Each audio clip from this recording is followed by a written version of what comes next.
Anyway, that's good, Sean. Let's go. Let's do this. Let's get this over with. Okay, thanks, Sensei. Good evening, everybody, and welcome to Thursday night Punch, Kick, Choke Chat. It's 8:30 here in Toronto, and if I seem a little excited, I am. I've loved every guest we've had, truly, but tonight is a very, very, very special show, hopefully for all of us, but very much for me. I don't introduce our guest, but I just want to say that to have somebody who's a teacher, a friend, a brother, and so much more, it's indescribable, and I'm looking forward to chatting with him, host to guest, but also just to hear what a dear person in my life has to say tonight. My name's Sean Benson. I'm one of your hosts, and every week it falls on me to introduce another friend and teacher, Nicholas Suino. Sensei Suino is an 8th dan in Iaido, a 6th dan in Japanese Jiu-Jitsu, in Judo, and he's also very, what's the word I'd like to use? I hate to, something as plain as motivational, but hyper looking for the life hacks of how to better his and your lives. And I was looking today at 101 ways to kick your own ass. Talk to me about those. What are your 3 favorite ways to kick one's own ass, Sensei Suino, and how you doing tonight? I'm doing great, thank you. 101 ways to kick your ass into gear, right? That's to get you off the. So some of the ideas in the book, one of my favorites is to answer the door naked. Ooh. I can't say that I've ever done that, or if I have, I would not have admitted it. You have, okay. He did it today. He did that today. I was like, nice. I'm not wearing pants. I don't care. You don't have to wear pants. What else is in that book? I mean, there's 101 ways, and I can't remember very many of them. You know, bungee jumping, pretend to be blind. I don't know, quit your job, all kinds of good stuff. That is what we fondly call a bathroom reader. A him. Right. Yep. Well, thank you, Sean, for the handoff. Wonderful to see you as always. And someday we have to return the tables and let me do some of this for you. But tonight, as always, it falls on me to introduce the next guy in line, who's just to my right in my thumbnails here on the Zoom call. You know, on this show, we have had conversations with an amazing list of martial artists, world champions, celebrities, and some profound masters. I keep coming away with that thought. I just love the folks that we've had on this show. And tonight we get to turn to one of our own and introduce Sensei Randy Dauphin. He's a very high-ranking karate and Iaido expert. He's competed and won in Kata and Kumite on the world stage. For me, he's an example about the kind of martial arts student and the kind of martial arts teacher you could seek for decades and not find. I've been a teacher to him for many years in Iaido, and I've been a student of his in karate.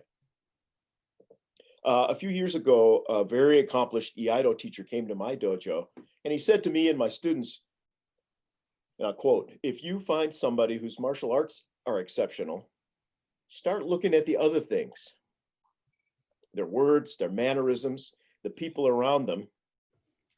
It's in those things that you'll find many keys to their success on the mats." And tonight is our chance and your chance, all the folks that are watching, to learn some of those things about somebody who lives a life of martial arts in the truest sense of the word. With that, I hand it over to Randy Dauphin. thanks, Sensei. While everybody's waiting for one of those people to show up, they can deal with me tonight. Mm-hmm. but thanks so much. So I'm gonna backtrack a little bit.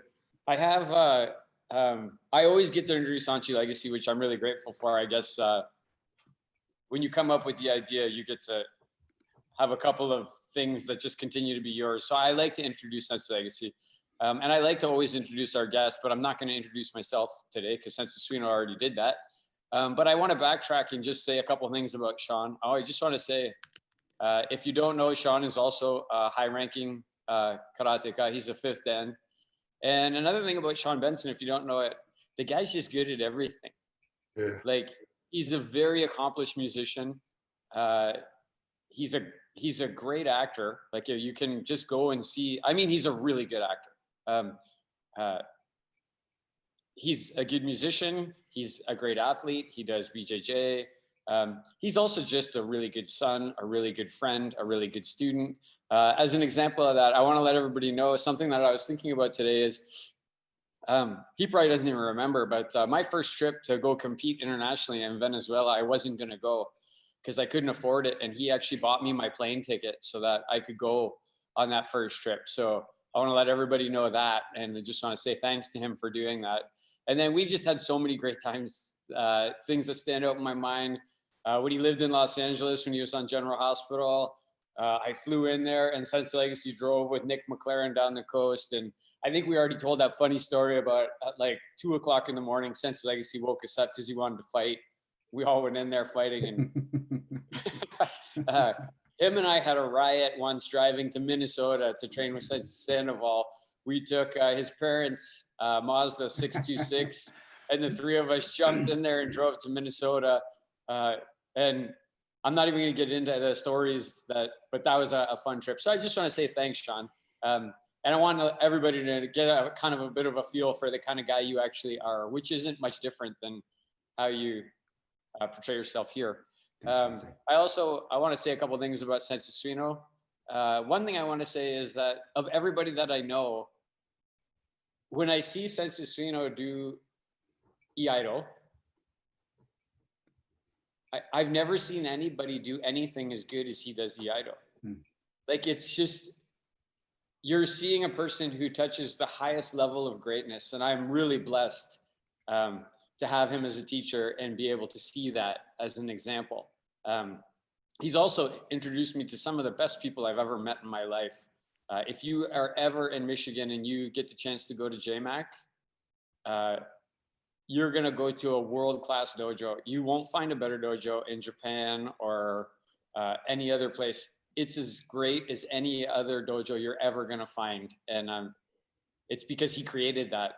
I really love his wife and his daughter, Erica. When I go there, we train, they house me. We train more, they feed me, we train more. We go shoot guns, we talk a bunch, we train, we ride around, we train. And I just want to say thanks, Sense Suino, for doing that. Sense Legacy, as everybody is aware, is the 10th in. He's the Hanshi on the call. He's the one who keeps us all in line and stops any of the bullshizer if it gets started. He was awarded that rank by his teacher, Anthony Sandoval. He's a member of the Black Belt Hall of Fame. Many, many people now have his book. I'm super happy that he got this done and it's out there. It's nothing but good feedback from everybody. I'd like to hear if you have bad feedback, you could come here because I'd like to hear it personally from you. He's also a student of Harold Warden, Benny Allen, Richard Kim, and Anthony Sandoval now. I just want to say I love him so much. He's never said no to me if it was something that I needed. Never. He's never ever once said no to me when it was something that I needed. He does a camp every year called Camp Bushi. I've gone to that camp with him. Actually, we went this year. We just didn't camp, but we did go down there and train. And I've been going down there with him for like 27 years. And it's the best week of every year going down there. I don't think I laugh harder, train harder, have more fun than those 7 days that we're down there. Everything that I've done that's important, graduating from university, getting married, getting divorced, the birth of all my children. He's their godfather, by the way. Traveling to Japan, competing in Venezuela, Panama, Dominican Republic. I've been all over the United States with him. It's just an experience to do these things with your sensei is something that I'm blessed to have had with him. And I'm so grateful that has taken me along to all those places. I want to say the one thing though, that really stands out where Sense Legacy and I know each other better than most people know each other is because we fought. We fought a lot. And in the beginning, at first, he let me fight. He let me. And then at a certain point, he didn't. And the only way I can describe it to you is it's like going to war when people say they went to war and when they come back, only those people who went and did war.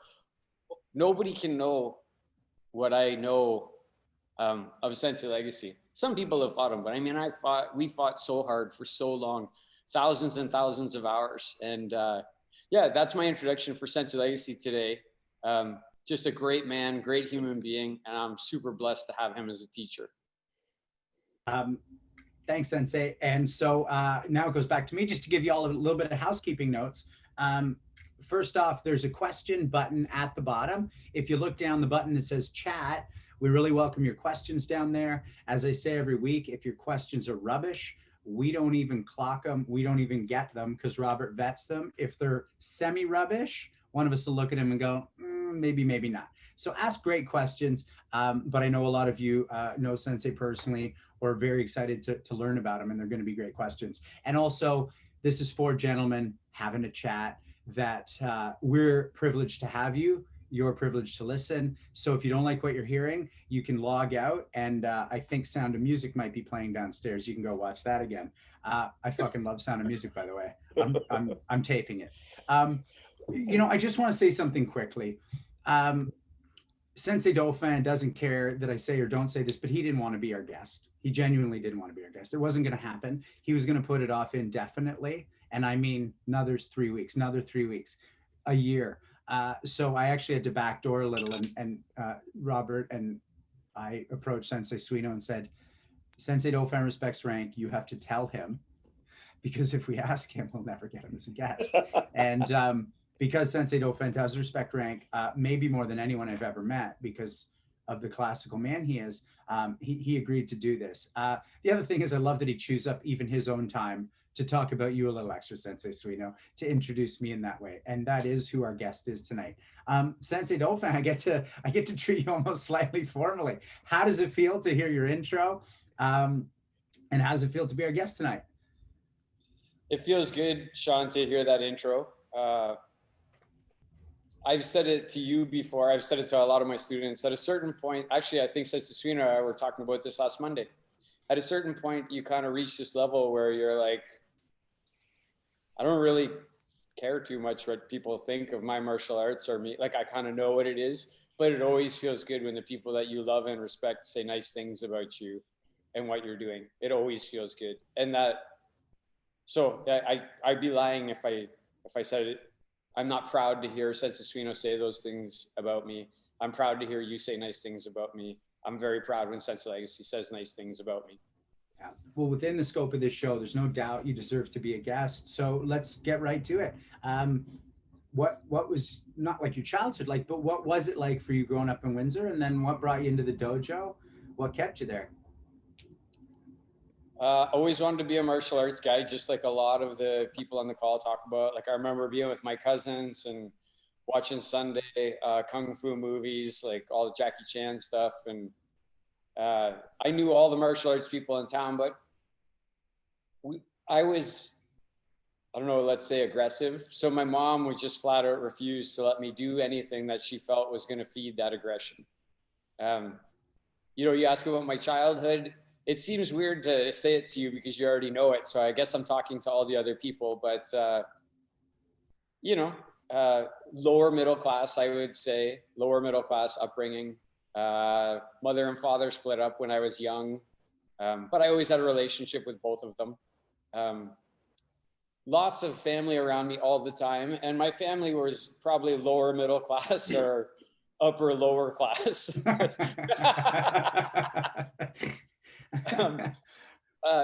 You know, my mom's younger brothers were in the motorcycle culture, right? So I kind of grew up around that, and it all just kind of felt normal to me. In high school, nothing really particularly stood out. Got good grades in school, played sports, mostly because my mom just always put it in my head that this is what you do. You go to school, you get good grades. When you're done high school, you go to university, you get good grades there. And so, yeah, I wouldn't say I was the brightest person, but I was a hard worker. So I just did double what everybody else did to get the same result that they got with half. So, and I know you talked about this just a hint with Sensei Copeland on the show, but you had done like a little bit of boxing, and you know you knew who he was. And then what was that about versus leading to eventually walking into the dojo you've been with ever since? Yeah. So in high school, I definitely played sports, right? I ran track, I played football. I never missed an opportunity to do wrestling. I went to the Windsor Boxing Club. The coach there was Kirk Scott.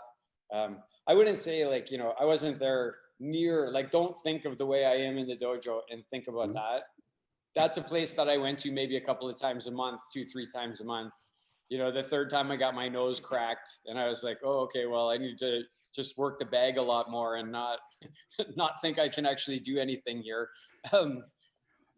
I actually did get to go once to Detroit, though, to go to the Conklin Boxing Club, Tommy Hitman Hearns Club, and saw him there. That was pretty interesting to see that guy. Yeah, and Sensei Copeland, Lamont Kersey, Almady, these are just names in Windsor. These guys have been around forever.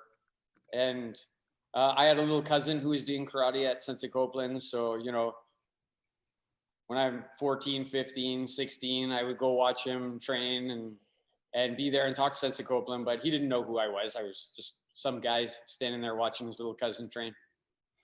So let's get to the origin story. You're at Western. How do you get through those doors and meet Hanshi Legacy? I think I said it once on the show. It was pretty random, actually. I was at Western. I was 18 years old, and I was in a dormitory, and it was like Frosh Week, right? So everybody is doing what they do on Frosh Week. Yes, they are. Right? We were going from room to room in the dorm, and we were drinking and meeting people. And I walked in a room with my one buddy, Sensei Legacy knows him. His name's Steve Zukic, great big giant Croatian guy. And we were standing in this room talking. And the most unlikely person, his name is Jason Evans. Him and I, if you saw us together, you wouldn't think that there'd be anything. He's like, penny loafers and pink golf shirt type of a guy, right? Nothing wrong with that, but just not a rounder type of a guy. But I was talking to Steve, and I don't even know what we were talking about. And he looked at me and he said, you should meet this karate instructor. He didn't say you should do karate. And we weren't even talking about karate. He said, you should meet this karate instructor. And I said, oh, tell me what's going on there. So he started telling me, and I said, I think I would like to go. And he said, will you meet me here at the residence? Because on Wednesday night, meet me here at 6:30 and we'll walk over. The class starts at 7. And that was it. When I showed up there, it was actually the Rainbow Room in Aldhouse, at Alumni Hall. That's where we were the first night that I went. And I remember Sensei was standing out in the hallway. He had like a jacket on and karate pants. And I'm as awkward as anybody who ever showed up to try and figure out how to get yourself through the doors of the dojo, right? Like it's an awkward feeling. We all know. And so I walked over. I said, who's the teacher? Like, what do I need to do? And it might even been John Ryan or somebody like that said, that's the teacher over there, pointed at Sensei Legacy. And I walked over and said, hi, my name is Randy Dauphin. I'm really interested in this. And how much does it cost? And what do I need to do? And he said, I only teach you karate. You talk to that person over there about money. I don't deal with the money. They do the money. I do the teaching karate. And my first night was crazy, Sean. I walked in, the demos, it was first night at the University of Western Ontario is demo night. So it's a very inspiring evening, right? Yeah. You walk in, there's 100 people there. And it was very interesting because I had never seen that level of precise discipline and respect ever in my life. I had seen respect and I had seen discipline, but not from an entire room of people instantaneously. And when Sensei went, line up, I just found myself standing there while everybody else was running to where they were supposed to go to. And then kind of, you move yourself back into a place where you think you're supposed to be. And yeah, the demos started. And a lot of the people who are still my seniors today were there. Mm-hmm. Sensei Byron was there. Sensei Chalky was there. Sensei Barra was there. And then there was lots of other people. I just remember watching and thinking, I probably can't do this. Like watching the black belts fight, I was thinking, but I want to do this. And I thought it'd be pretty cool. I remember on my first night having this thought, it would be pretty cool if I could be a brown belt. Like if I could work my way up to being able to be as skilled as one of those brown belts, I probably have done something pretty good for myself. So when I met you, I think you were a brown belt. We'd have to do the math on it, but I'm pretty sure that's it. And this combines with the normal question: who do you remember in the club? What was the vibe that you know you take up into by the time you got your black belt and ultimately started your own clubs? But also, I want to ask you one thing. The thing that struck me before I knew who you were, and then once we finally met, is nobody else was off working as hard as you. Nobody else. And there were good hard workers in the club, but you would just be working the shuto, working the kata, working the whatever. And I remember clocking you and going, I don't know who that guy is, but he's like, you were a role model for me as a way to just train when no one was telling you what to do. Did you learn that in karate, or did you come with that? And then also the other question about who was in the room that you want to shout out and remember. I think I learned that. Well, I learned that from my mom and dad, probably. My dad was very black and white type of a person, right and wrong. You know, taking an easy decision that's the wrong decision is just not acceptable. So you just choose the right decisions. My mom, like I said, always wanted more for us. She always get a job. Like I had a job when I was 12. Before I was 12, I was always hustling, right?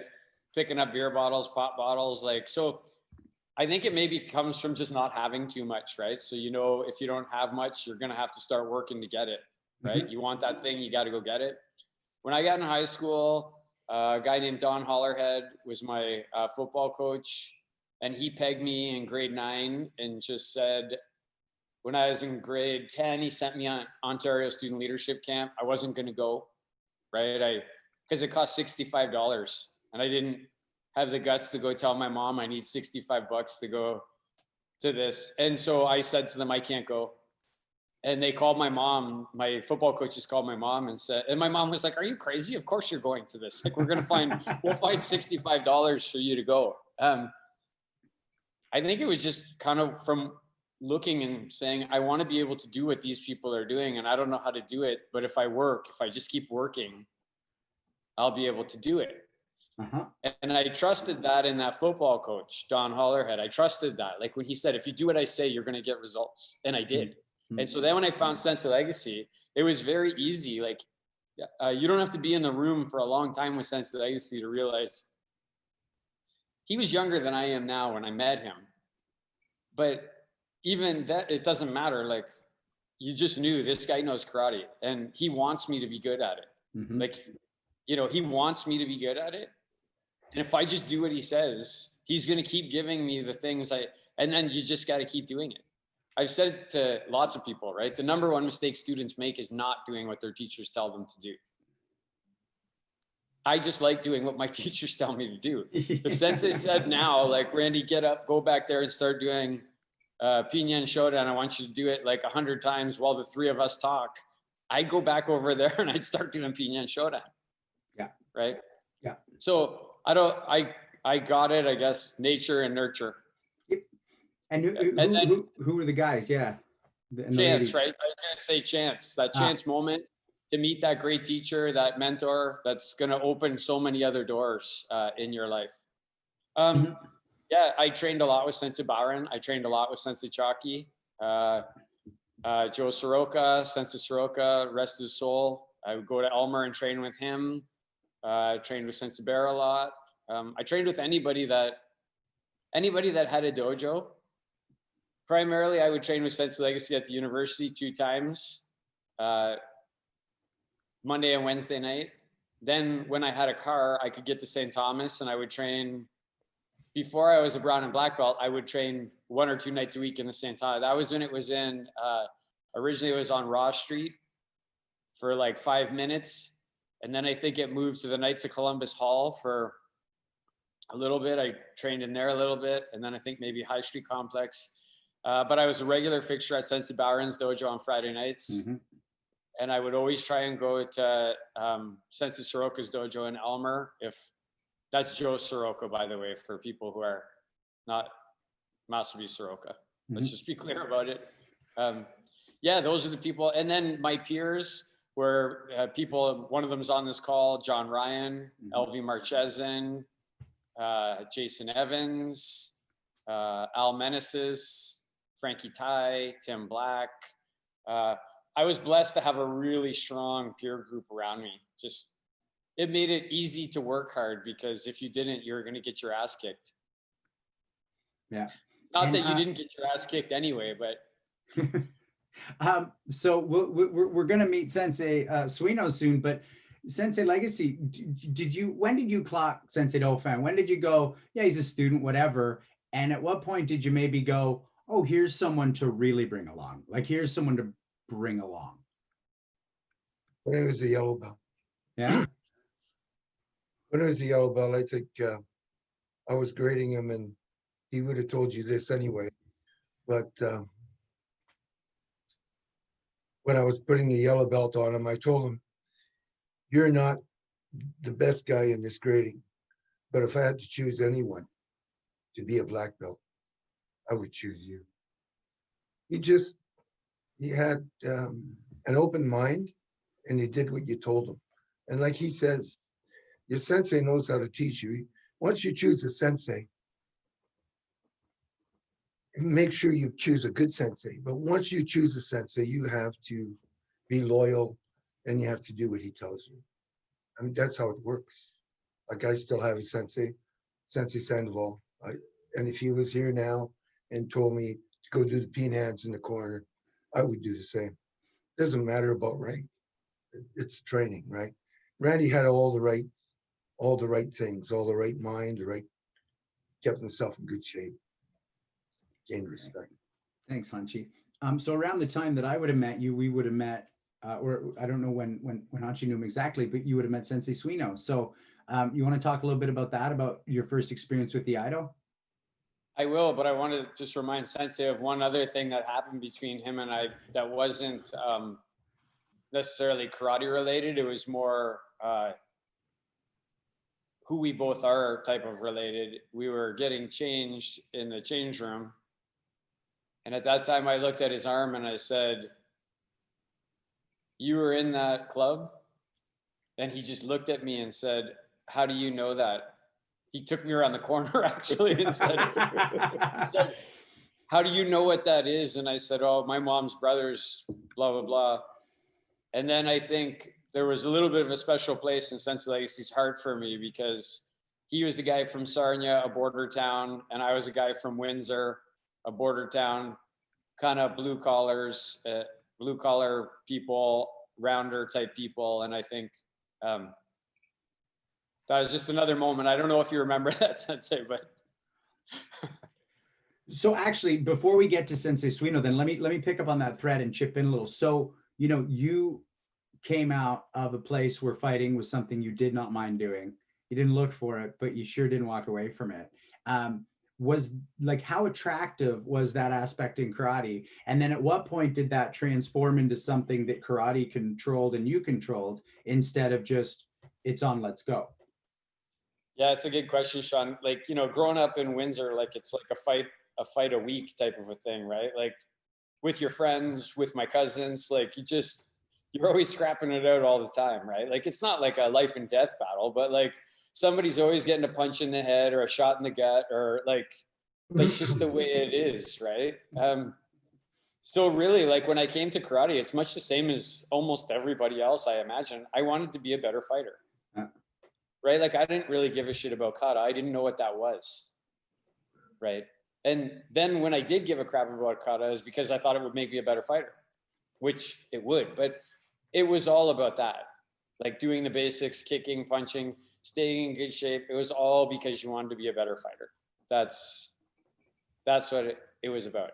And, you know, even to some extent, Sean, I've said, like, people on this call, Robert, Tori was in here tonight.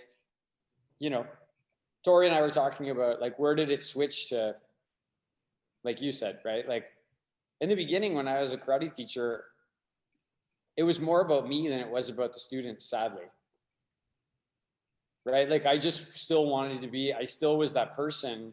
I wanted to be a sensei. So how do you be a sensei? You got to have students, but that's about what I want. It's not, being a sensei means helping those people, not what you want. Right. Right. So there was a switch. I don't know when it was. I'm not 100% sure. As I got older, grew, people kept coming, right? Probably when you start to care for them, right? You start to care for the students. It's not like, this is just a person now that's helping me. You're like, oh, I know who this is now. I know who this kid is. I know who this girl, this boy is. They look up to me. I have to try and actually help them now. I can't just be kicking them around the dojo and making myself feel good. Right. Right. And what was that switch? Was that a moment? Was that just general over time? I imagine it mostly switched when I stopped competing.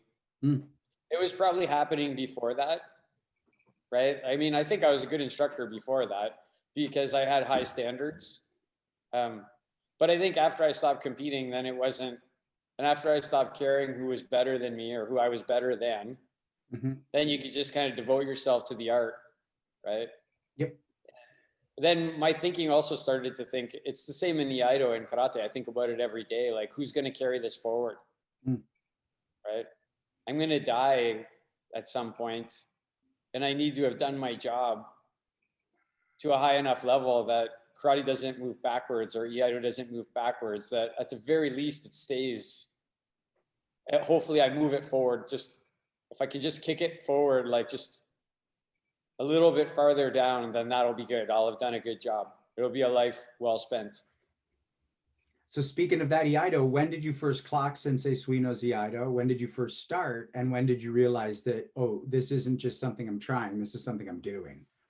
Yeah, I didn't, right? It wasn't me, it was Sensei Legacy. Sensei Legacy is the one who went to an EMAF seminar in Toronto. He saw Sensei Yamaguchi, became enamored with Sensei Suino's teacher, Yamaguchi. And when he asked Yamaguchi Sensei, Yamaguchi said, "What, my best student is going to be coming home from Japan." And then Sensei went to another seminar and saw Sensei Suino at that seminar. And that's how I got put on the radar of Iaido. I mean, my first time doing Iaido, Sensei Suino came. I think John Paul was with you, Sensei. Big, tall guy with bad knees that looked like the Grim Reaper. Right? I think John Paul was with you. And what I remember about the first seminar most, so I was, obviously I thought learning the sword, that's cool, right? Like you're going to learn how to use a sword. How many people get to learn how to use a sword? That's fucking cool, right? Like, so, but I didn't know what would be good. You can tell when you're doing fighting, like, right. That's Legacy punches you in the middle of the body, you crumple down onto the ground. That's good. I can tell right there. That's good. That worked. That guy tried to step in. He kicked the feet out from underneath you and punched you out of midair. Yep, that's good. I don't know what good swordsmanship is. I didn't know. I just trusted that Sensei Legacy knew. And I wanted to do what Sensei Legacy told me to do. So a lot of me being in Iaido is because Sensei Legacy said, "Randy, do Iaido. You'll be happy that you do Iaido. Do Iaido." Right? So I'm like, okay, my sensei says do Iaido. I'm doing Iaido. Right? And the first seminar was at the Teachers College at Western. And there was a lot of people there. I think when you came, Sensei, there had to have been like 60 people on the floor, maybe 70.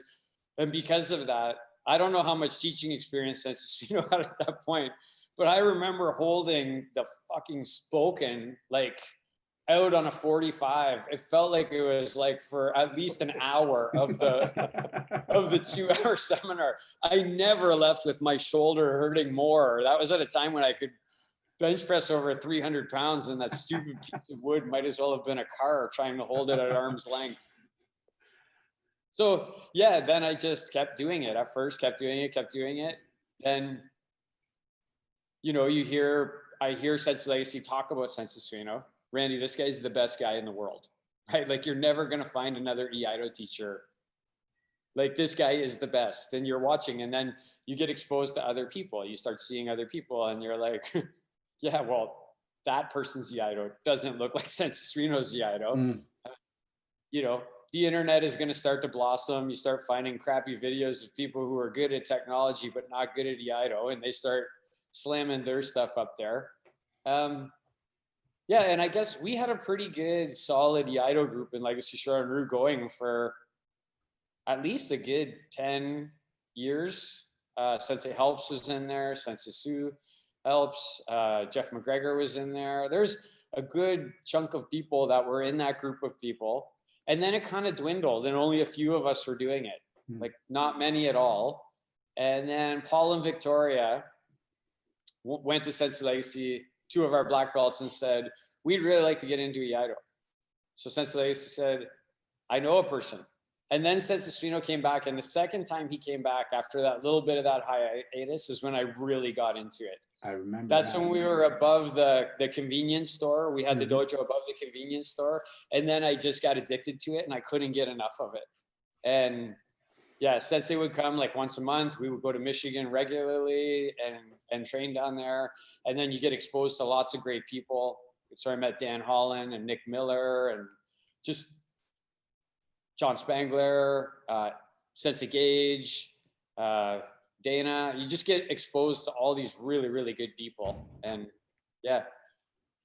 And Sensei Suino, same question for you then. So when did you first clock Sensei Dauphin and go, oh, this isn't just a sea of 100 bokken, this is an individual who's maybe got the stuff? You know, the first time I remember clearly, you know, having him single out is we trained outside at a park in like a band shell one time. Do you remember that? Roger and Sue Helps were there. Hachi Legacy was there. Randy, you were there. I mean, you had already started to emerge as somebody who was, you know, took it seriously and was able to do the technical parts of Iaido. But I just have a really clear memory of that day, of that training, the people there, and that experience. I have no idea what year that was. I don't know if you do or if Hachi Legacy does. You know, I remember the Queens College seminar. That was a really fun day. But I have, you know, and then the many times I would come up to St. Thomas and train in the dojo above the convenience store, right? You know, it wasn't long before Randy emerged as one of the people that was able to do a lot of the technical stuff really well and was serious about it. Yeah. Yeah. So Sensei, I'm going to ask you 2 questions right now, just because they've come in and no time like the present. And then I want to talk about your competing. So a question from Sydney Dauphin, as a student of history. And by the way, for the people watching, that's the second time I really clocked you, Sensei, was you never didn't have a question. When Hanshi gave an opportunity for students to ask questions, people would sit there, they wouldn't care, they'd look around. And Sensei Dauphin was sitting front and center and had questions about names I'd never heard, dates I'd never heard. And I was almost listening to the answer as much as what you were asking. So to anybody watching, Sensei Dauphin is an absolute student of history, of the martial arts, and of anything I've ever seen him encounter. In what ways do you think we should change our perceptions of martial arts and its practitioners throughout history? So first I want to step back to what you said about asking questions all the time, Sean, because one thing that I think, if you teach martial arts and your students come and they never ask you questions, as a teacher, you should be saying they're never thinking about martial arts when they're not here, right? Because when you're away from the dojo, you should be contemplating what you were taught, what you want to learn, things you've heard, and the dojo should provide an atmosphere for you to come in and get that stuff cleared up and those things answered. So Sydney's question. Sydney's my daughter, by the way. She's a pain in the ass and nobody likes her. Nobody on this call likes her. I'm just kidding. Now the thing's going to blow up with all kinds of people saying, we all love her. It'll be a big love-in for Sydney. You know, I think, I guess it's not a young audience. I just I don't like to blow things for people, right? Like, I think it's important when you come to the dojo and you idolize the masters, or you look at a time in history and you really look at that time and you think, oh, there's nothing better than that. Those people physically were like at the pinnacle, right? And you almost admire them as superhuman. Right? Like you look at a person like Matsumura and you're like, and I don't like to say to students, beginner students, ever that they're not, because it's kind of like taking Santa Claus away from a young person, right? You want them to be able to daydream and be excited about that. That inspiration will drive people farther and farther and farther. But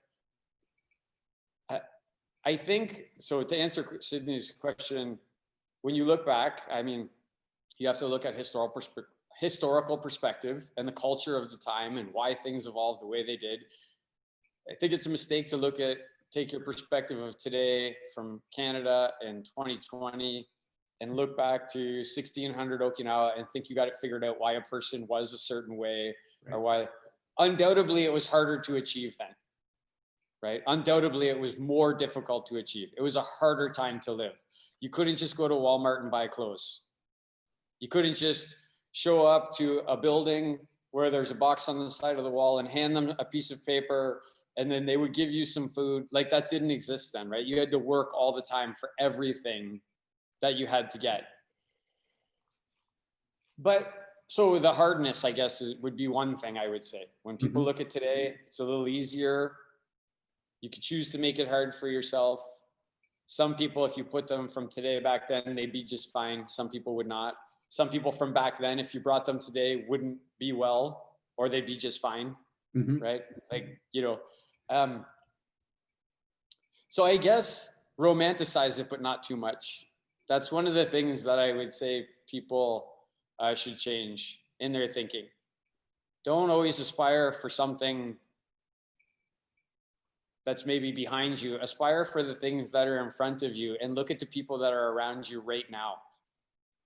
Right? Those people that are around you right now are equally as dedicated, equally as training super hard. And in the end, I think that's the thing that people should look back. What's the common link for me? Say from Sakuga, Matsumura, Jigoro Kano, like moving for Bruce Lee, moving through the decades. What's the common element? It's the devotion and the dedication and the discipline. Sensei Legacy was disciplined and devoted to martial arts, just like Matsumura was. Sensei Suino was devoted to the sword and to judo, just like Jigoro Kano and just like Yamaguchi Sensei.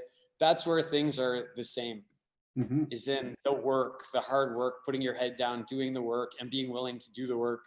And whether you do that work in 1970, or you do that work in 1600, or you do that work in 2020, when I'm here in the dojo with my gi on and sweating and bleeding, and it's the same, right? It's the same. Thanks, Sensei. Right? You know, I just want to say the one thing about that is that I know some young people on this call who they don't like it when they hear about, you know, oh, it was tougher then, or you wouldn't have fared well then. You wouldn't, you just got to let that shit go and just train now. You're as good now as anybody was ever. And if you think you're not, then you're putting yourself in a backseat position. You have to be thinking you're doing the best you possibly could, and you would have been doing the best you possibly could in 1970, and you would have been doing the best you possibly could in 1600, because that's the person that you are. Thank you, Sensei. So a question from one of our Toronto brown belts, Jesse. What lesson taught to you by karate has been the hardest to accept or internalize?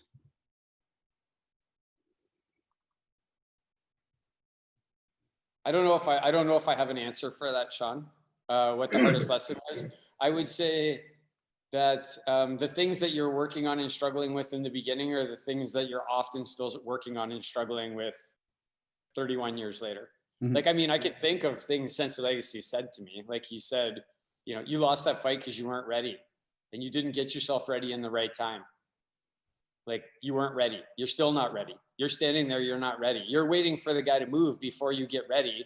And you need to be ready when you wake up in the morning and roll out of bed. You need to be ready then before. That was a hard lesson to learn, right? Lots of chipped teeth, bloody noses, you know, lost tournaments, to people that you're just looking at them going, I physically am equal to this person. Mentally, I'm equal to this person. They just beat me handily. Why, Sensei Legacy? You weren't ready. You were standing there, you were half asleep. You weren't ready for them. They were 2 points up on you before you even got ready, right? So that's one. I think I'm doing better in that area, but it's still one of the things when you guys catch me, like when you catch me, like when we were fighting a couple weeks ago at a distance, and and you hit me in the head with a roundhouse kick, I wasn't ready. Like I wasn't expecting it at all. My mind was some other place in that moment, right? It was a great kick. Like I'm not, you're equally a good fighter, and I was equally making a mistake. Yeah, so you're talking about not ready in the big picture and even in the little moment. Right. Yeah. So let's pivot, Sensei, and you can spend as much as little time on this. So I might even have this wrong. Alden and I were talking about it tonight, but if I'm remembering correctly, you're a two-time 3-event grand champion on the global stage, but you compete. You've been in the ring 100 times looking for the trophy. Like, talk about your first tournaments, moving through the tournament circuit, any highlights you want to share, and what made you hang the gloves up and do what everybody who's been a tournament champion on our calls has done, which is fundamentally walk away from that. So I can tell you why I did good. Like lots of people on this call have done really good, right? Like, I did good. It was fun. Like I had a good time. I really enjoyed the training. Like I really enjoyed getting ready for it. Like I enjoyed, like I remember when gonna go to Venezuela, I remember being in the dojo just alone with Sensei Legacy. Sensei Byron was there, Scott Watson was there, and just them helping me to get ready, right? Like fighting point match after point match after point match. You know, weird things like Sensei would say, okay, Randy, it's the score is you're down. It's 4-2, right? I remember other times when it's like, you're tired and the guys are getting you. Like, let's be real. Like the hardest fights I've ever had are in our dojo. Like these guys are killers, right? Our black belts are killers. Like you're not going to stand in front of a guy like Scott Barron or Alden, your student, or Robert Schlumsky. If you don't take it serious, they're going to get you, right? Like, and they're going to get you bad, like not lightly. They're going to get you hard in a heavy way. So when you're tired, and that's when the fighting starts. I remember once like just being tired and Sensei's like, okay, this fight, I don't care. I'm going to keep calling points, but it doesn't end until you get 5 points. The score can be 30-5, but you got to get 5, right? So I really enjoyed the training, that part of it. And then I really didn't anymore. I was like, I'm training on a narrow, like I'm doing these same katas over and over again, like nonstop over thousands of times. And I'm fighting in a very specific way, right? Not a complete way. Right. Like I'm fighting in a very specific way to win at this thing. And I didn't want to do that anymore. I wanted to do other things, right? Yep. You said moments. I remember once when I was a brown belt, there was this guy, his name's Pete Dapuck. No, it wasn't Pete. It was Jerry Pilon. I'm sorry. Pete Dapuck was a great guy, and he is a great guy. Is this guy Jerry Pilon? I don't like him too much, but he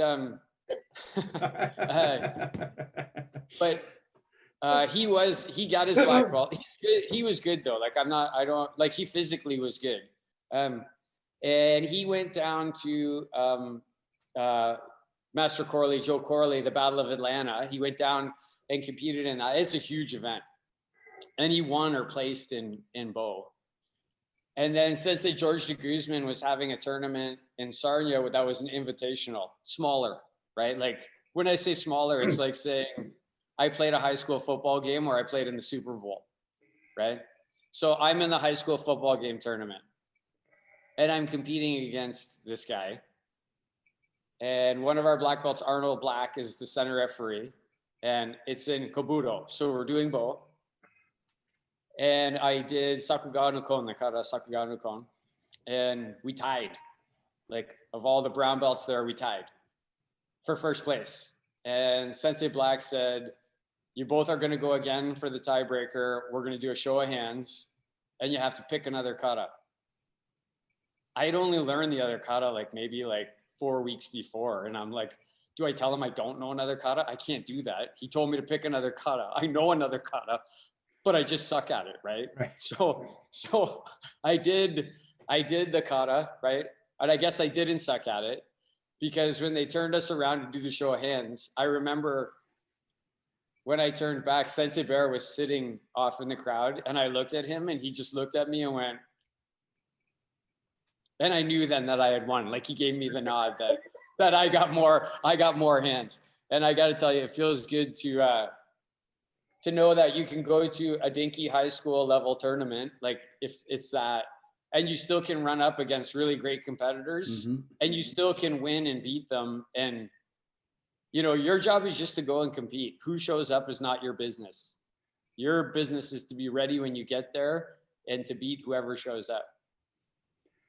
That was good. I remember another time I was fighting, the pictures on the wall there, Tim Black. And we were both kind of fresh black belts. And if you look at it and you think, oh, I just want to point out that we're not wearing any equipment. We're only wearing mouthpieces. So the equipment thing is still really new when you hear people talking about, oh, like, right? So we're not wearing any equipment. And I like that picture because Sensei Helps is in that picture and Sensei Legacy is in that picture and Sensei Bear is in that picture and Sensei Bear is refereeing. And I remember I used to not say who won the fight, but I won the fight. Now I say I won the fight. And I remember on the last point, Sensei Helps was saying to Sensei Legacy, Randy needs to, da, da, da. And I'm standing on the line and I just hear Sensei Legacy say, Randy knows what he needs to do. It felt pretty good. Winning wasn't the good thing. The good thing was hearing your sensei have that kind of confidence in you, right? Interesting thing, I once, in Venezuela, Sensei was taping me fighting. And when you talk about having a connection and a person training you and you know what they're going to do, he's like up at the top of this stadium, like way like 60 rows up away from where the ring is that I'm fighting in. And the referee puts his hand out. And before he says go, the guy tries to get me. He tries to throw a kick over the guy's hand, the referee's hand, to hit me. And Sensei's on the camera and he says, you watch, when that referee drops his hand, Randy's going to rush him. The guy dropped his hand and I just shifted in super fast and hit him with a reverse punch. Like, one of the things that, you know, you're willing to go in the tournament, you're willing to engage these other people, but this is one of the things I've learned from you, and I'm still working on it. I'm still struggling with it, but I do my best. You have to lose to win. You've said that since the day I started training with you, and you've been willing to pay the price. And you've often said that people who don't get fighting, and also it would apply to anything non-fighting, but haven't been willing to pay the price. What does losing to win mean? What does paying the price mean? You gotta be brave. Right? There's three basic elements in my mind to fighting. There's your offense and your defense, and then there's that third element, right? Which is you got to be able to take it, right? And you got to be brave enough to take it. And so, you know, I don't think in our dojo, I don't think I won any fights. Like nothing stands out in my mind standing in front of Sensei Baran and thinking I was even in the game until I was around a 3rd degree black belt. Like I was never, I don't think I was ever fighting with Sensei Legacy as a black belt, an expert. I don't think I ever stood in front of Sensei Legacy as like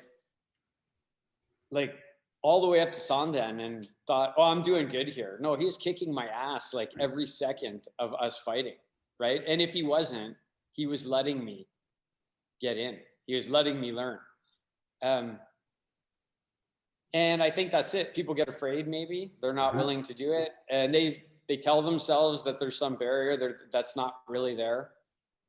You know, I don't know what it is. Maybe I'm just too big a meathead. Maybe it's a lack of intelligence on my part, maybe. I don't know. You know, you get your nose broken. You leave the floor. You check it out in the mirror for a second. You do your best to straighten it out. And then you come back out and you're still alive and you can still breathe. So get back to doing what you were doing. Right? Sensei's broke my nose, broke my ribs. I know those things have happened to him as well. Rarely did it actually stop the fight. I don't know, Sensei. I don't think there were too many times when one of us got hurt.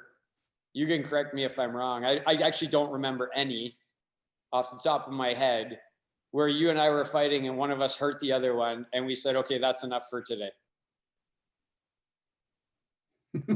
Never happened. Like, I remember, I can remember different people, you know, we talk about that, Sean, right? Like, you can take it there, but the other person is going to come with you and they might choose to take it a little higher, right? Yep. So I can remember some people who, like, they do something to me, like whack, you get a punch in the head or a kick in the head and you'd be bleeding. And then they would be like, oh, you know, we better stop now. We better. And I'm like, no, I'm good. I think we should just keep doing this. Right. Yep. And that's because they escalated it and they know you're there now.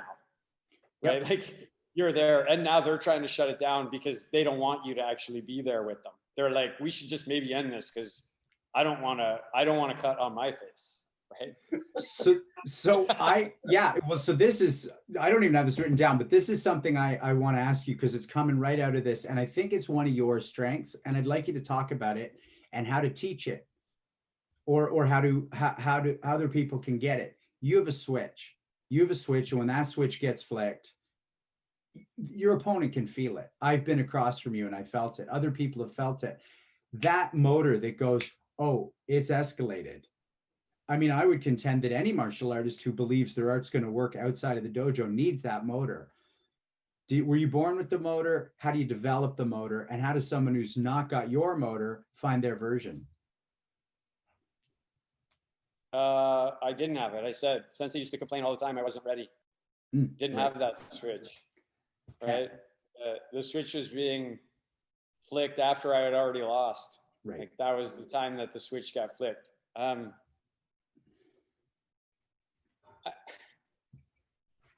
So there's parts of me, I guess, that are just me, like being an aggressive person. I was always an aggressive person through high school. When I was young, I was probably aggressive and angry. Like, you could probably say those two things. So, you know, most of the time it was unconscious. If the switch got flicked, you didn't choose to, it just did. Right. I think now through training, through being in those moments, you can choose to, right? Or you can choose not to. And when you're training with your students, you usually choose not to. You choose not to, unless there's some severe lesson to be learned, you choose not to flick the switch, right?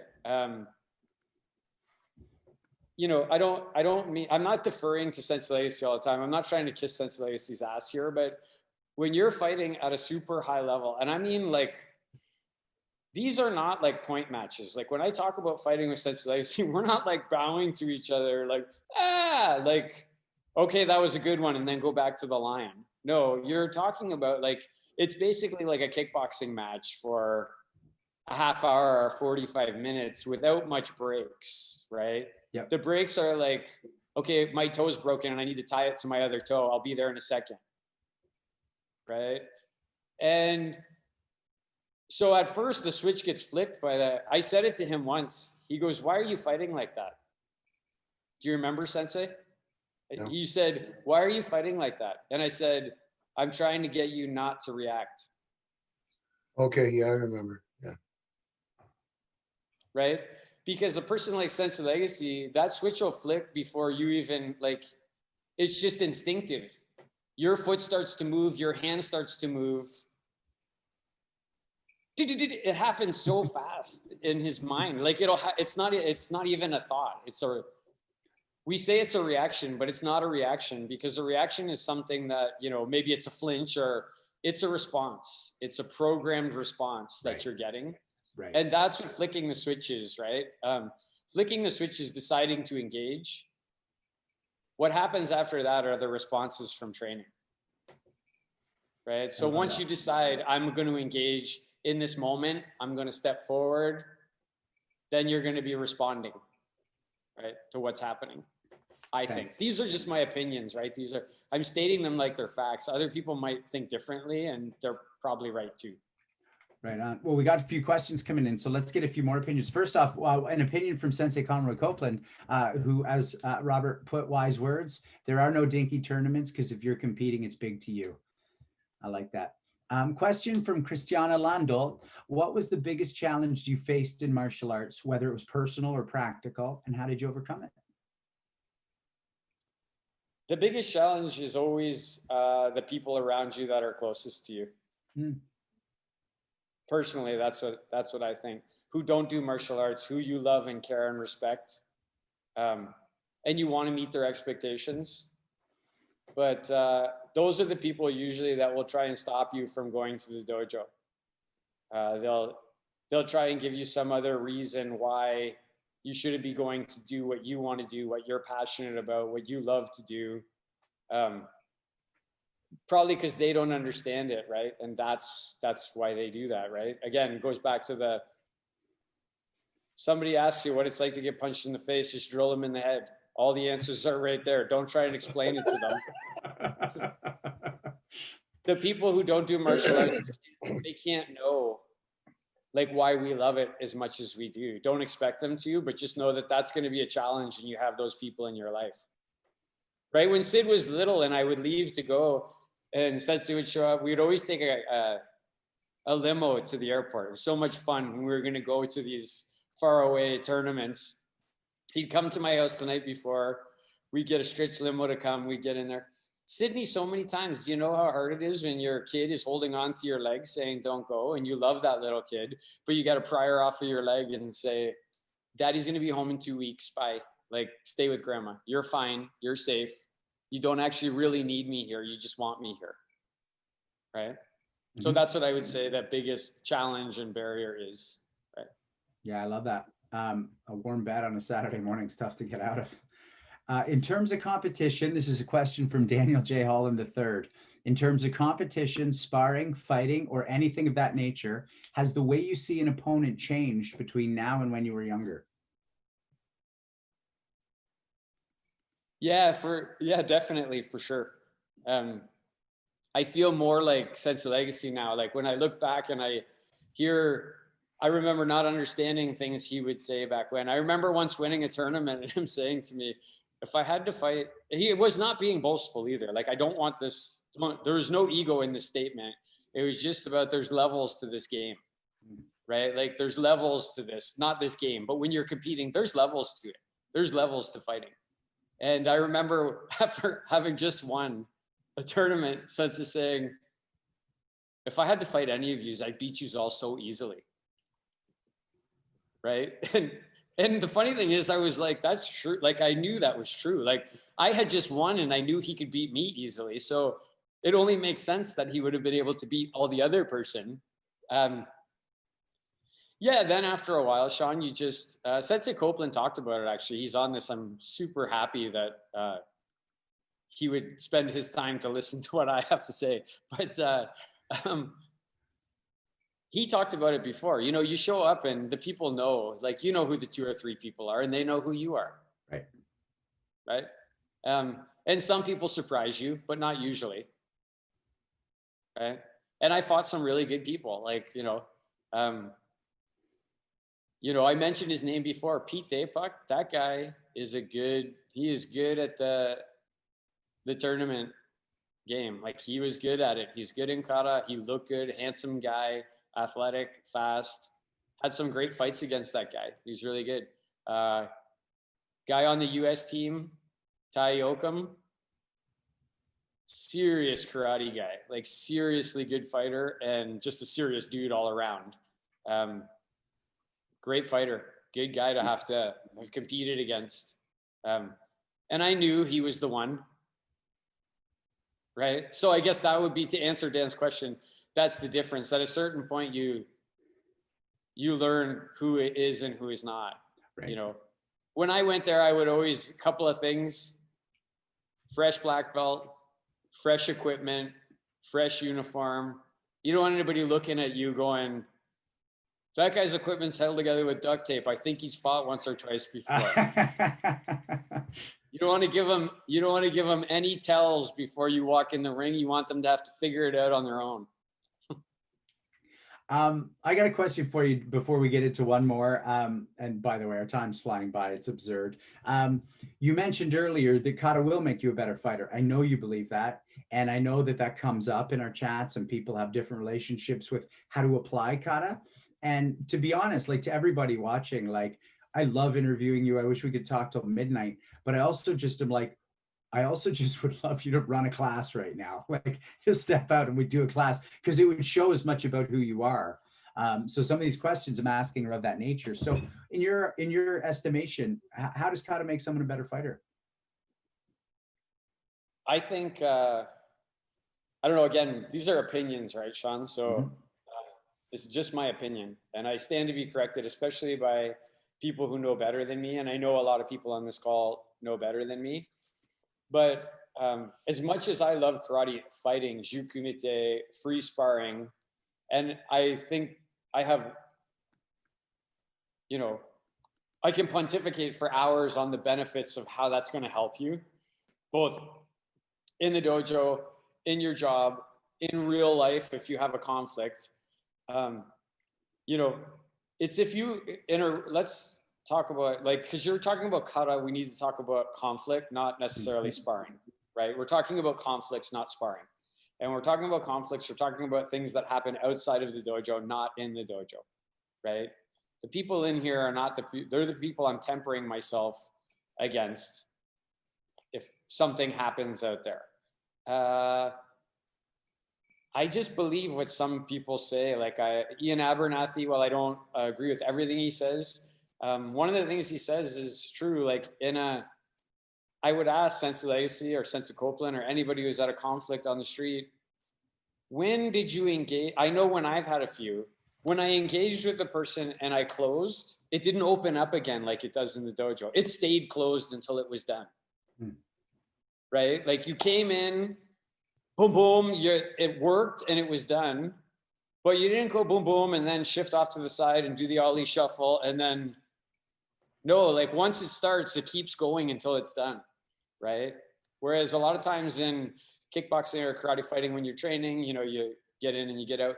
Kata doesn't teach you to get back out again. It teaches you to finish, right? When you do your katas and you apply your bankais properly, it teaches you how to deal with that situation, that moment, and finish that situation and that moment, right? And that's what I love about kata and how it makes you a better fighter, because it makes you like better at handling yourself. You have to pressure test it, right? I'm not talking about people who do katas and,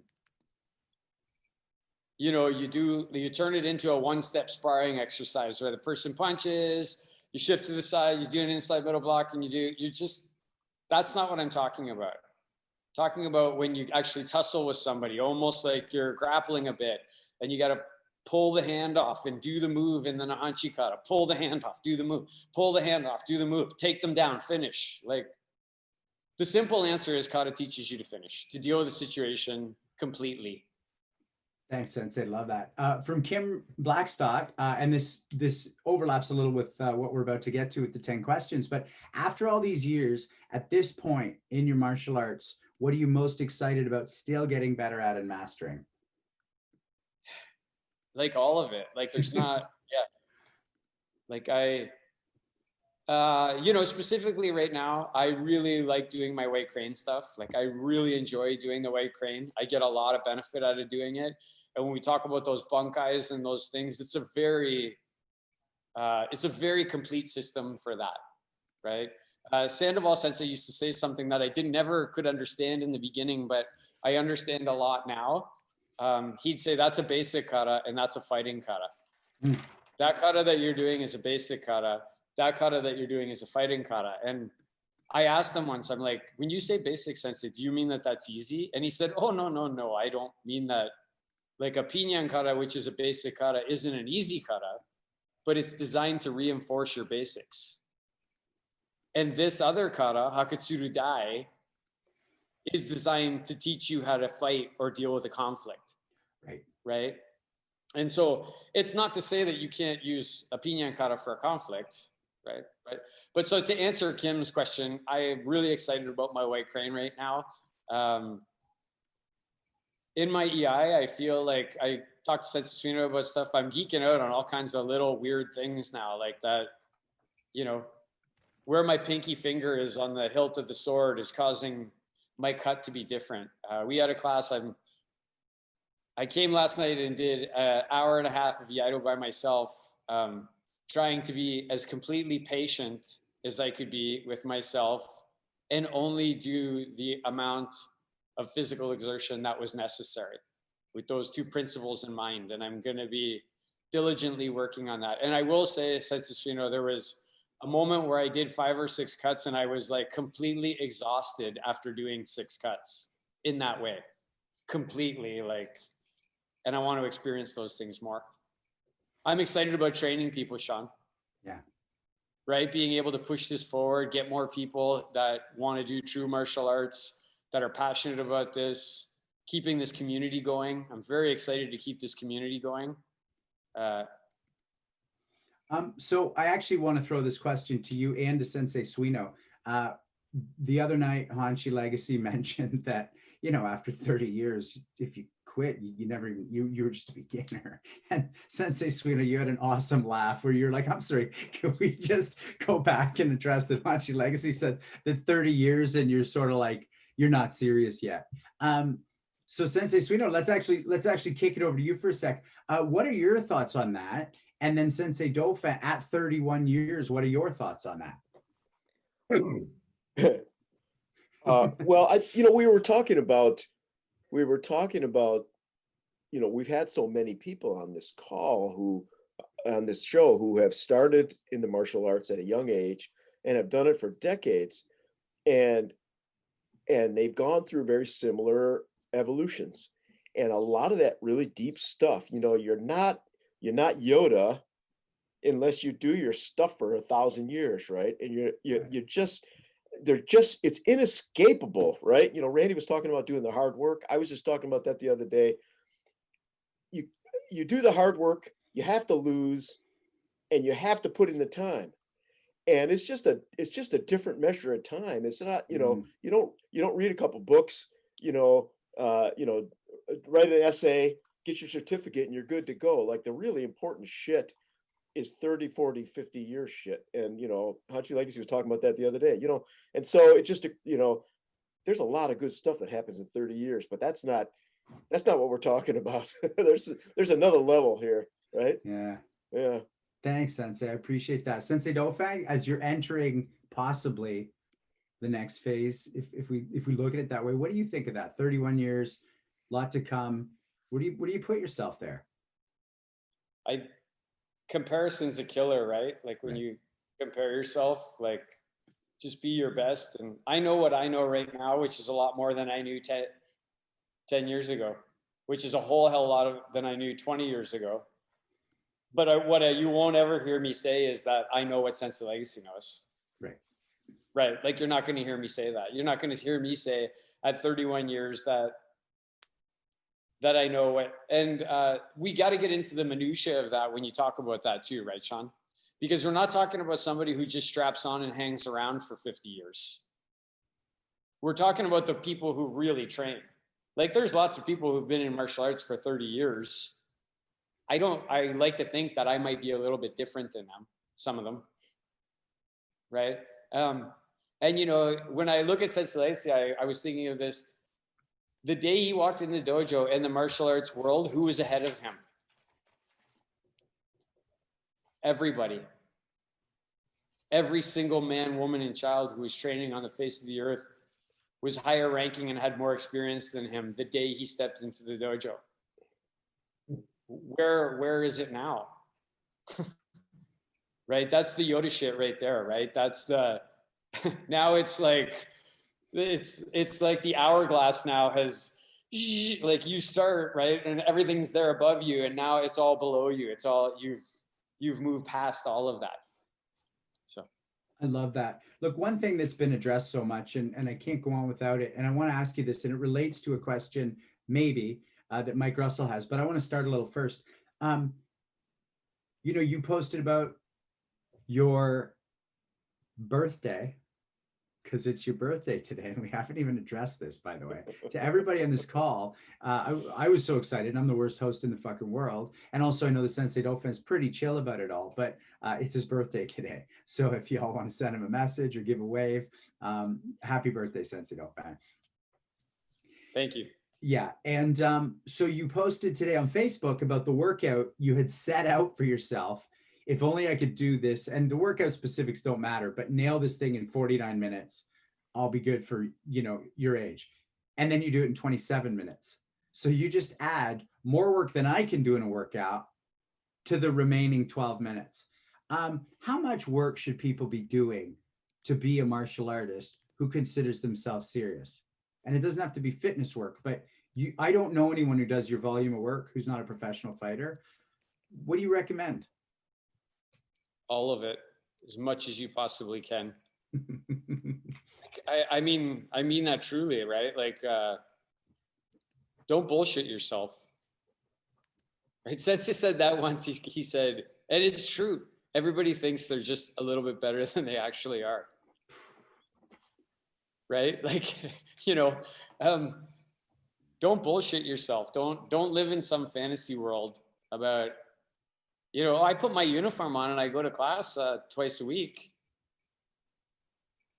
And then you get the shit kicked out of you and you say karate doesn't work. That's not karate not working. You let karate down. It didn't let you down. You let karate down. You made karate look bad. If you train and you train and you train and you train, then you'll know, at least when you have that situation and you stand across from somebody or something's happening, you did everything you possibly could. When that student comes in, that little kid who can't do it, and you've trained and you know now, you know how to help them, what to do, what to say. You're not going to know how to help that student if you haven't done it. You're not going to be able to do it. You should do more. Students should all do more. And most of the reasons why they don't are reasons that everybody on this call could say, yeah, I guess I could have used that for a reason. Right? Oh, there was a train, so I went home. Right? Like Kyoshi Randy said, oh, there's a train tracks, so I couldn't make it to class. Right? So for some people, any excuse will do. And I sadly, I think, because we live in a very comfortable time, it's easy for people to not want to. The remote control for the TV wasn't invented out of necessity. Right? It was invented to just make it easier so you didn't have to haul your carcass off of the sofa to change the channel. Yeah. Right. Yeah. Thanks, Sensei. So that relates a little to what Mike Russell's asking, and then we're going to jump to our 10 questions. If you got to move the needle, like you personally get to move the needle in what you consider to be the right direction for karate, how would that needle move? I think in our dojo, it's going good. Like, to be honest with you, I think Sensei Legacy he's done a really good job for 5 decades of setting a very high standard for achievement. I've heard Sensei Suino say it many times. So I don't know that I need to move the needle. I need to just keep the needle where it is right now. Nothing should be given freely and easily. You must earn what you get in the dojo. You must earn it. If you get a yellow belt in karate, you must earn that yellow belt. There are no gimmies, right? And I would do my best to make sure that there are no gimmies, that you actually have to do the work. Thanks, Sensei. I love that. Here we go. 10 questions. Sensei Dauphin, what is the most effective move in your martial arts arsenal? You know the answer. Everybody knows the answer. I'll pontificate just briefly. I've heard some bullshit lately about Benny Allen, and some people have said, oh, well, what did he actually teach? Right? Well, I'll tell you one thing. I've always prided myself on being pretty good with my right hand, right foot, left hand, left foot, like that. If you stood there and let me hit you with any of them, you probably wouldn't like it. But I'll tell you for sure, if you come in here and stand in a hajidachi and let me touch you with my right hand, with my reverse punch, you're going to know what Benny Allen was teaching. Who's the most influential martial artist in your life? Okay, so influence means impact, right? And I really like how Sensei Guest answered that question. I get the benefit of having heard all these much smarter people than me answer these questions, and I get to rip them off. So I have amazing seniors in the dojo, people like Sensei Chaki, Mike Diamond, Scott Byron, Wayne Bear, John Kettleberger. These people have influenced me for decades and helped me for decades. My peers, people like James and Adet, Nick McLaren, Dan Holland, Nick Miller, Mike Woodworth, they've definitely shaped me in a different way, helped me to, I have great students, right? Sean, you're one of them. Robert is another one. Tori is another one. Ron Watson, Sean Pleward, Justin. I'm sorry, I have a lot. I'm probably missing some, but they've definitely helped me. Outside of our dojo, some people stand out in my mind. In the beginning of my martial arts, Bill Adams was a very big influence on me. He is a good friend to Sensei Legacy, and he was around a lot. And I still have a very deep spot in my heart for Bill Adams. Hanchi Montalvo, I fucking love that guy. He's been nothing but nice to me for no reason. There's no reason for him to be nice to me. But he's been really nice to me, and he's helped me a lot, and I'm really grateful. Another guy who's on this call, he'll just be shaking his head, have a huge smile because he's always got a great smile. Sensei Copeland has really affected me and helped me a lot over the years through my entire martial arts training. And then another one would be, it goes without saying, Sensei Anthony Sandoval. I know he's Sensei Legacy's teacher. It's not my sensei, but because of the way Sensei Legacy is, I've had the benefit of being on the floor with him for thousands of hours in many different places. And he's just, quite frankly, changed everything. Sensei Suino is obviously one of the biggest and greatest influences on me. We've had this ever-evolving relationship that's blossomed into something that's very unique and different from anybody else in my life. And I'm extremely grateful and look forward to decades more of training. But obviously, you know the answer to the question. Everybody knows the answer to the question. It doesn't even, you can ask them to put it in the chat. Sensei Legacy is the most influential martial artist in my life of all time. Why? He's just unchanging. You know, here's an example of something. When my father died, I went to the dojo. And Sensei was in the change room and everybody had left. And he said, "Are you okay?" I said, "Yeah, he's like, I'm really glad you came to the dojo tonight." I said, "Thanks, Sensei. It's really great to be able to come to this place and be here with you." And then he started getting his fighting shit out of his bag. I hate to always bring it back to fighting. And I said, "What are you doing?" He goes, "Aren't you going to put your fighting shit on?" He goes, "You need to fight tonight. Fuck those other guys," he said, right? So, and that's the day my dad died, he had me out on the floor and we were fighting and do it. And it's unchanging. When I say to Sensei, "I'm feeling really good, blah, blah, blah. You should train, Randy. You should keep training." Sensei, "I feel like shit." "You need to keep training. You need to train harder." Sensei, "I need a sandwich."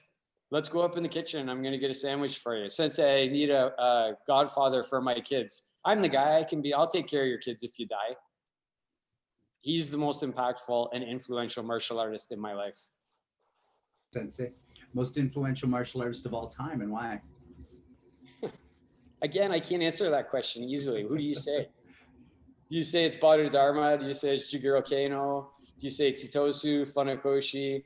Bruce Lee would definitely be in the mix. Do you say it's GSP, Conor McGregor? It has to be, again, about impact, right? So who's the person who impacted martial arts?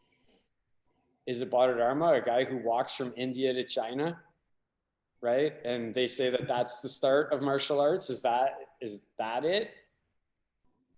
How many judo players have there been in the world now since Jigoro Kano invented it?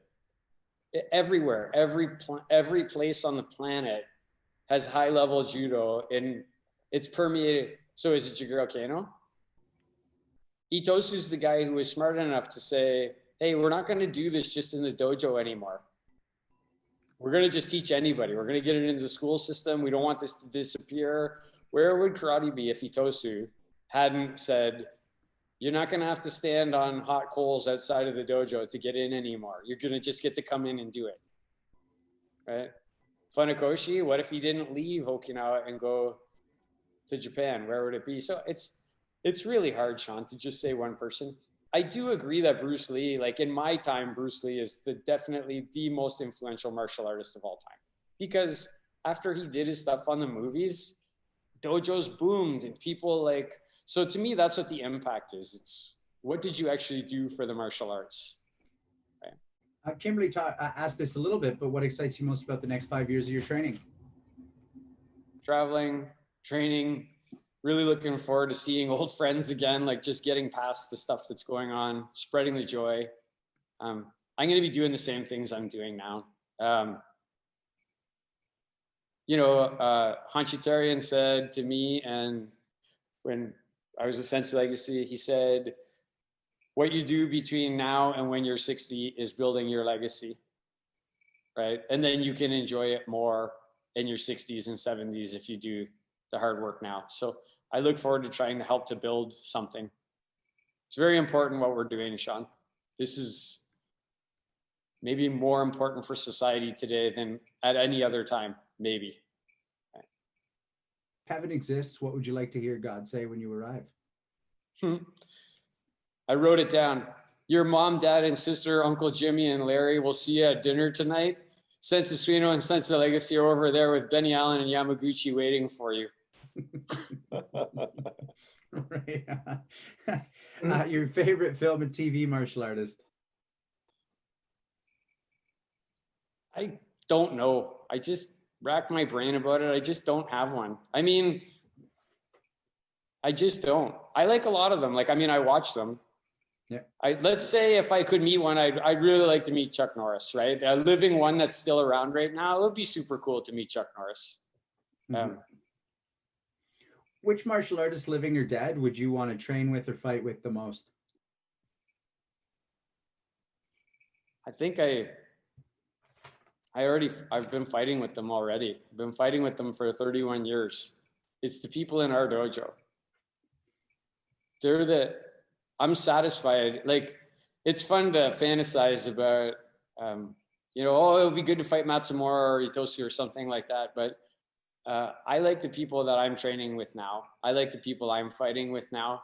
I don't have a longing to go fight. I think the people in our dojo are tough and we're doing good.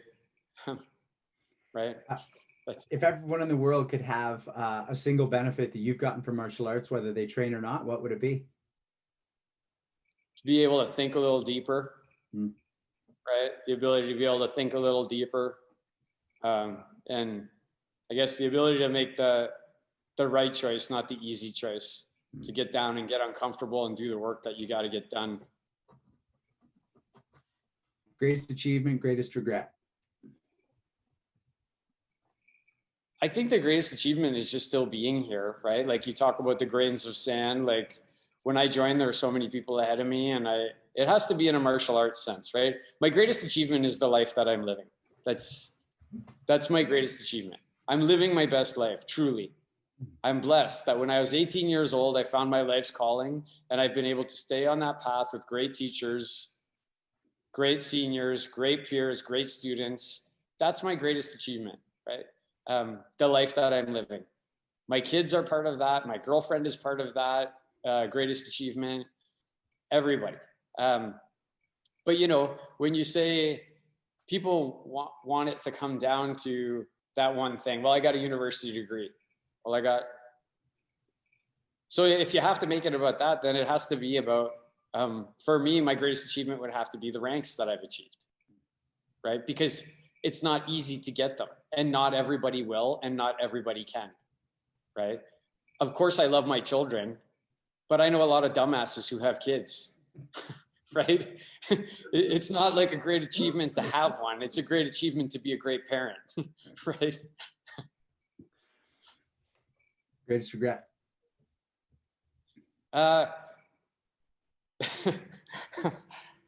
Man, we're not supposed to mention names, right? There's one guy that I really wish I had fucking punched. I am telling you, I really wish I could have punched this guy. And I know that there's a number of people on the call who wish they could have punched him too. And I know one guy who actually did punch him. And I love hearing every time I talk to him that he punched that guy. In my recent years, Sean, in my last 10 years, one of my greatest regrets is that one of my students, I was going through a bunch of bullshit in my life, and I let my bullshit, I didn't do what I should have done, and I didn't do what I said I was going to do. And I do what I like to do what I say I'm going to do. And I didn't go to Victoria Feth's wedding. And I really regret that I didn't go to her wedding. It weighs on my mind a lot. She's a good person, and she has been great to me and loyal to me as a student all the way through. And I've gone to all the other students' weddings, all of them. And I wish I could go back and go to Tori's wedding. I wish if I could do that moment over again. The only other thing I would say, Sean, is maybe I'm living my best life. I wish I had acted on my dreams a little sooner, right? And not let other people get in the way and just said, this is what I need to do to be my best me. Thanks, Sensei. Sensei Suino, I hope you'll pardon me. We're right at 10. And that means when we summarize and say goodbye, we're going a little over. And I hope you'll pardon me because, look, every time I sit with Sensei Dauphin, every time it's a lesson. Even if we're chatting, friend to friend, brother to brother, he's always my sensei. And so sometimes I just got asked that follow-up question. And it's a little selfish because I'm going, I want more time with my teacher this Thursday night at 9:45 when I sneak the extra question in. So I hope you all pardon me because that is a host's privilege, but I never take your time for granted. We love that you're here. We love that you're watching. So as you know, every week we go around the horn. We start with Hanshi Legacy and we just say a little something to our guest, and then we'll say a little housekeeping, and Sensei Dauphin will have the last word. Hanshi Legacy, how do you want to wind this up? Well, thanks for the ride, Randy. You brought me back a long way. We did have some great times, even though the great times may have been a bit bloody, and I also became better because of you. And all I can say is I'm looking forward to our next 20, 25 years together. Me too, Sensei. Sensei Suino? I'm going to turn the tables a little bit. I'm going to massacre these quotes, but I'm going to say a few things that resonated with me that Randy said tonight, which he often does for our guests. I really like that you said about tournaments, that your job is not to worry about who else shows up. Your job is just to show up ready. And then you went on to say, you're not ready, right? You're not ready. It's too late. You have to be ready when you get up in the morning. And I really like that. That resonated with me. I like the fact that you said you have to lose to win, which by which you really meant you have to be brave, right? There's 3 elements in fighting, you said, offense, defense, and you have to be brave enough to take it. You said, and again, I'm massacring these are just what I took away from it. You said flicking the switch is deciding to engage. What happens after that is the result of training. You say this much more eloquently than I do, but you said if somebody asks you what it's like to get punched in the face, just smash them in the face. You said something like Kata teaches you how to finish, how to deal with the situation in the moment, and finish that moment. So those are some of the things you said that resonated with me. And then this is a little weird, but I want to say this. I think you and I have said this in our own words together when we're trying to inspire, and it sounds a little harsh. But I'm gonna speak as if I were you for a minute, talking to people that aspire to be good. You can't do what I do, right? It's not that you don't have the potential to do what I do, but what I do is the culmination of decades. It's layers upon layers of hard physical work. But more important, the internal fortitude is missing, right? You're not hard enough. You're afraid of the effort. Don't be afraid of the effort. Make yourself harder. I'll help. I'm gonna put that. I'm glad this is being recorded because that was pretty fucking eloquent. Cool. Thank you, Sensei Suino. Sensei Dauphin, there's no end to what I could say. I mean, to the people watching, and you know this, I don't think I'd be alive if it weren't for you. That has nothing to do with fighting. It has to do with you teaching me the kind of fortitude and also just being for me there physically with plans and with things to execute to get me out of literally the toughest time in my life. The other thing is, to the people on the call, I'll make this very brief. I said to Sensei Legacy when I was moving away from Western, I'm going to Toronto to theater school. What should I do? He goes, well, what's your summer plan? I said, I'll be in Guelph. And he points over to Sensei Dauphin, who I had met, didn't know at that point, and he goes, he can teach you everything I can for now.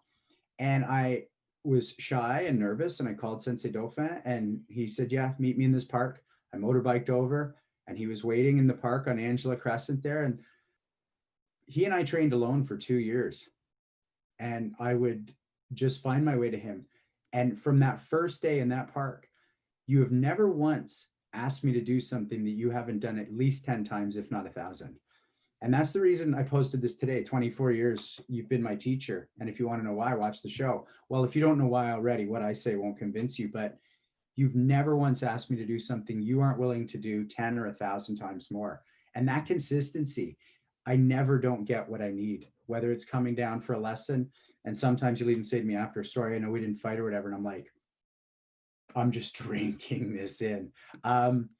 There's not much else I can say that you haven't said, but to everybody watching, when you say, how much should you be training? And your teacher leans a little into the screen and goes, you should do all of it, do more of it, do everything you can.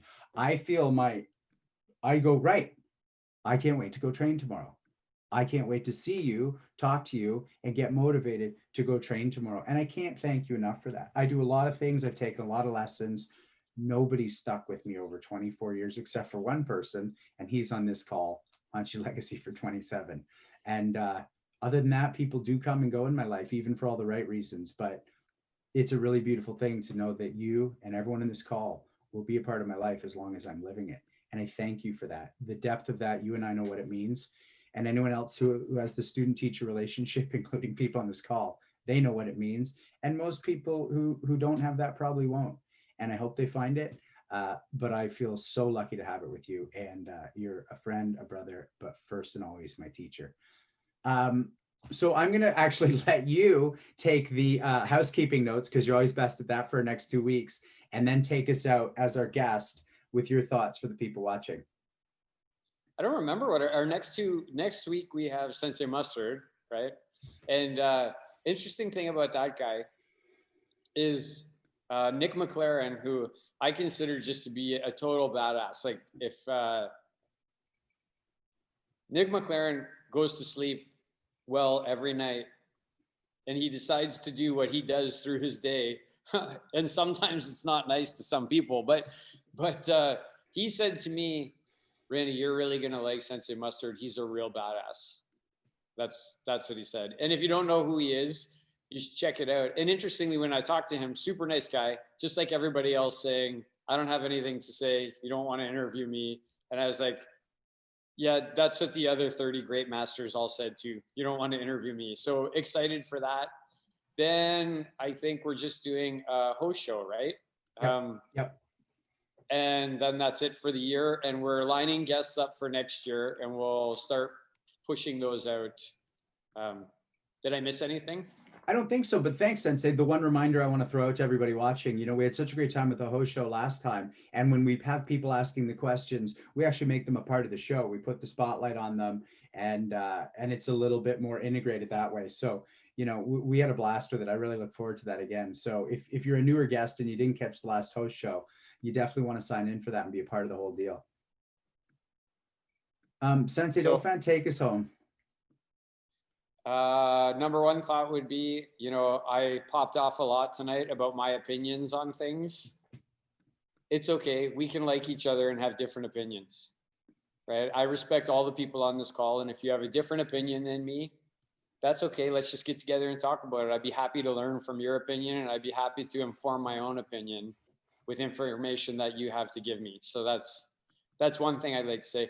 I'd also just like to say, I'm extremely grateful to the many people who have signed on to listen today. You never think that you're a person that, why would anybody want to hear something that I have to say? Like, why would anybody? But so thank you to those of you. Hope I didn't offend too many people, and I hope maybe you took something away that you're going to put in there. I want to say thank you to you, Sean, and Sensei Suino and Sensei Legacy for, pigeonholing me into this and making me do it. It was fun. I had a good time talking about these things. And yeah, I'm super excited now to go home to Christine. It's nice to go home to a nice home and climb into a warm bed and be able to talk about all this stuff with her. That's it. Thanks so much, Sensei. And I will read out the list next week of the people who helped this show run. I'm sorry I don't have it in front of me tonight, but there are people behind the scenes. Tonight it's Robert Schlumsky, but there's a whole crew who make this show run, and we give you our gratitude. And I'm sorry I forgot those names. Be safe, everybody. I can't wait to see you next week. Thank you so much, Sensei Dauphin. Thanks, everybody. Peace out. Good night, everybody.